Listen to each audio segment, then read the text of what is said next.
warahmatullahi wabarakatuh.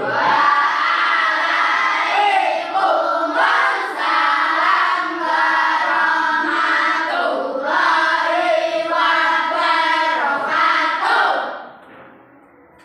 Pada pagi ini kita akan melanjutkan pelajaran yang kemarin tentang KKA, coding dan kecerdasan artifisial. Nah, pada hari ini kita akan mengarah pada materi tentang prinsip komputasional, berpikir secara komputasional dengan prinsip dekomposisi. Pak Juri mau tanya, kemarin AI itu apa, anak-anak?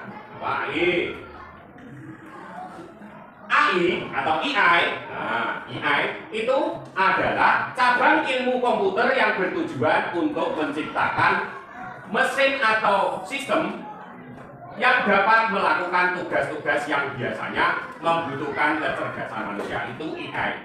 Kamu punya perangkat handphone, punya tidak? Punya. Apa yang ada di perangkat handphonemu mengenai AI yang kamu tahu? Yang kamu tahu tentang AI di HP-mu? Apa? Ngaco nggak yuk? Tunjuk jari. Apa? Google. Ya, Google. Terus Gemini itu asistennya. Nah, terus apa lagi? Apa? Cici. Nah, terus YouTube, TikTok itu juga menggunakan AI. Jadi AI itu adalah cabang ilmu komputer yang bertujuan untuk menciptakan sistem atau mesin yang dapat melakukan tugas-tugas. Seperti Google, kamu ketik apa? Membuat makanan apa? Pasti akan muncul. Atau pakai yang asisten Gemini itu, kamu tinggal bersuara atau berbicara muncul. Akan langsung perintah, itu namanya AI.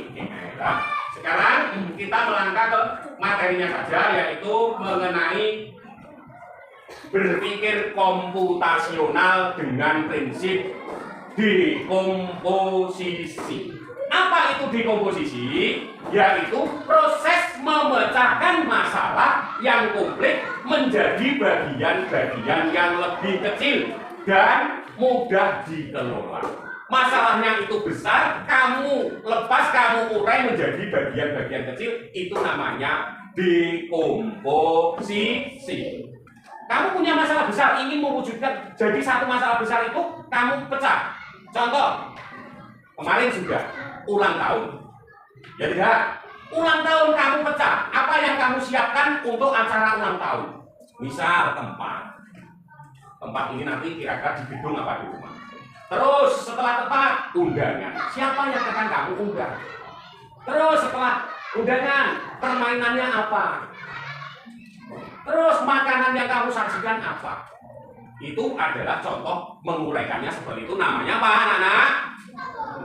Dekomposisi. Jadi satu masalah besar bisa kamu uraikan. Misal kamu di rumah disuruh membuat nasi goreng atau mie instan, gampang-gampang aja mie instan. Ya tidak?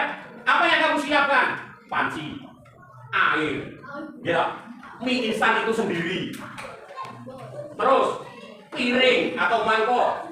Terus cara menyajikannya, cara merebusnya.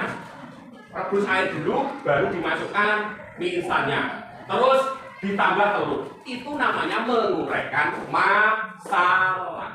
Paham benar? Paham tidak? Paham ya? Dekomposisi itu adalah masalah yang kompleks menjadi bagian-bagian yang lebih kecil dan mudah dikelola. Mudah dikelola dalam arti apa? Mudah kamu lakukan. Itu namanya mudah dikelola. Kalau kamu tidak bisa melakukan, berarti kamu ya tidak bisa menguraikan masalahnya. Siapa yang punya contoh di rumah dalam kegiatan sehari-hari mengenai prinsip dekomposisi? Ada yang punya masalah? Apa? Mengambil air, itu masalah. Mengambil air. Berarti harus siapkan timba, ember, atau jerigen gitu. Cara mengambilnya bagaimana, tempat mengambilnya di mana, itu kamu harus tahu. Itu namanya menguraikan masalah. Terus mengapa dekomposisi itu sangat penting bagi kita? Karena satu, membuat masalah kompleks menjadi lebih mudah dipahami. Masalah yang kompleks itu mudah dipahami. Terus yang kedua, memungkinkan kerja tim yang lebih efektif. Seperti tadi ulang tahun, undangan, siapa yang kamu undang. Nanti tahu, kamu tinggal memerintahkan seseorang, ini sudah ada namanya, tinggal memberikan. Itu kerjanya lebih enak. Terus memudahkan debat dan perbaikan. Maksudnya, jika ada kesalahan yang terjadi, itu bisa cepat kita atasi.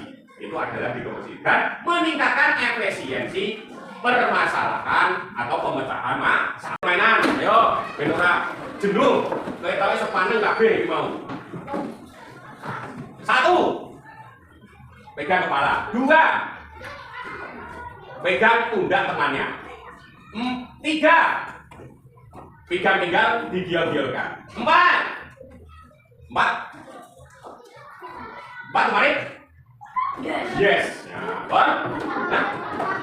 4 diputar-putar sampai 5. Oh ya, 4 diputar-putar. Oh, 3 pinggang, pegang pinggang, 4 diputar-putar, 5. Yes. 1, 2, 3, 4. Cari tempat yang nyaman. 5. Yes, yes. Nah, biasanya 2 kali. 1, 2, 3, 4, 5. 1, 2, 3, 4, 5, 5, 2. Ayo, 3, 1, 5, 6. Enggak ada. Terus Pak Jeffrey berkata, keluhnya Pak Jeffrey berkata, silakan duduk. Pak Jeffrey berkata, silakan duduk. Pak telinga ini diperhatikan sendiri, ayo. Sesuai perintah. Keluhnya tadi apa? Pak Jeffrey berkata, silakan pegang pundak temanmu. Kamu yang pegang pundak teman, jangan pegang sendiri lah. Pak Jeffrey berkata, lepaskan tangan. Pak Jeffrey berkata, pegang tangan temanmu. Lepaskan.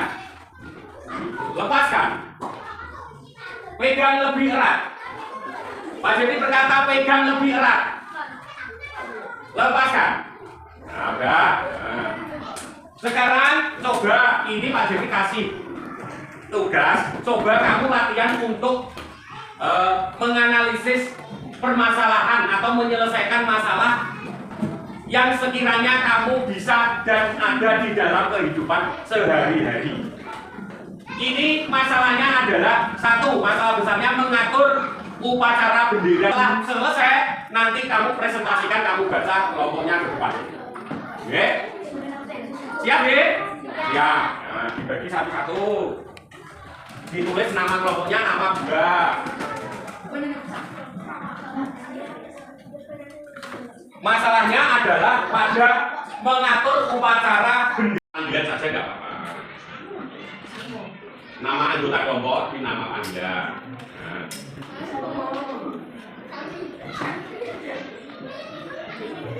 Terus, ya sekarang kalau sudah nama dan nama anggota kelompok ditulis, sekarang mengatur upacara bendera di sekolah. Kamu tuliskan langkah-langkah kecil pada saat melakukan upacara bendera. Nah, coba kamu uraikan.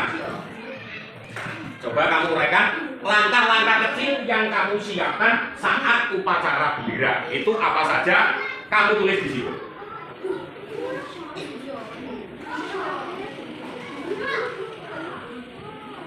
Lima saja, ya. Bisanya saya 3 Pak atau 4 boleh, nggak apa-apa.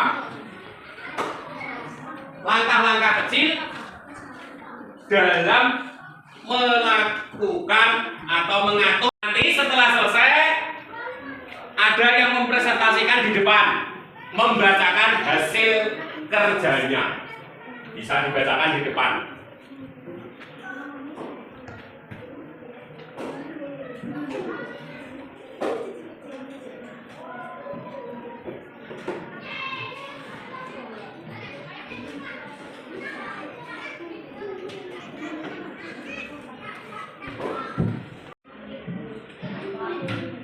masalah pada saat upacara.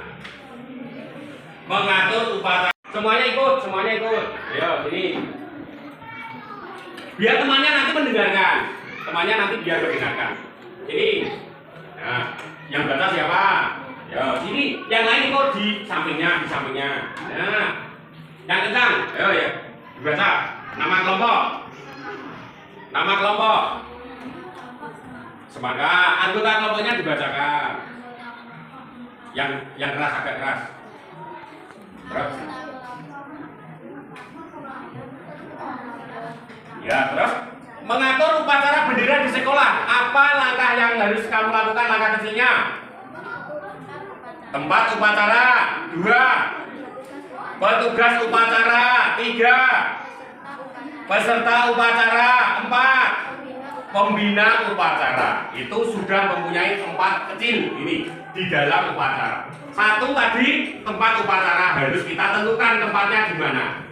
Kurang 1 lebih komplit lagi. Bendera merah putih. Ya tidak.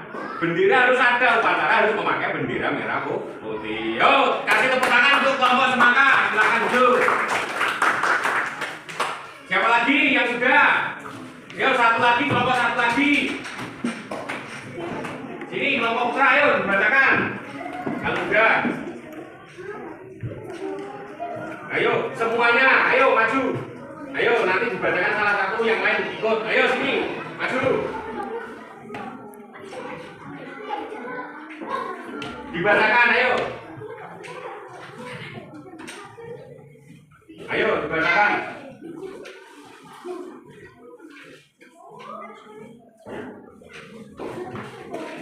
Yo, nama kelompoknya dibacakan, kelompoknya, anggota kelompok dibacakan.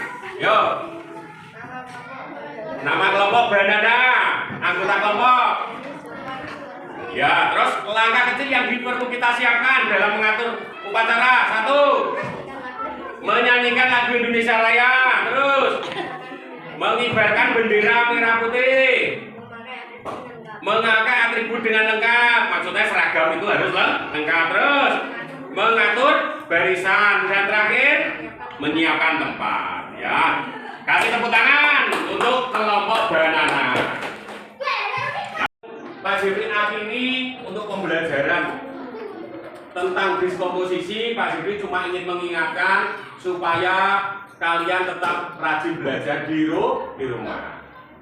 Setelah itu jangan lupa coba nanti kalian mempraktekkan masalah-masalahnya. Ya, coba kalian nanti kalau di rumah menemui masalah, coba kalian uraikan. Besok kamu sampaikan, Pak, saya menemui masalah seperti ini, dekomposisinya. Ini langkah yang saya lakukan sudah benar tidak? Nanti untuk kamu bisa bertanya seperti itu. Oke? Bisa tidak? Bisa tidak? Bisa tidak memecahkan masalah seperti dekomposisi sesuai dengan prinsip dekomposisi? Nah, nanti kalau kamu di rumah menemui masalah, coba kamu tulis, kamu uraikan. Sekecil mungkin masalah itu biar bisa terurai. Jadi, kalau sudah terurai berarti kamu bisa mengatasi masalah tersebut. Dan pagi ini Pak Jeffrey akhiri sampai di sini. Wabillahi taufiq wal hidayah. Wassalamualaikum warahmatullahi wabarakatuh. Waalaikumsalam.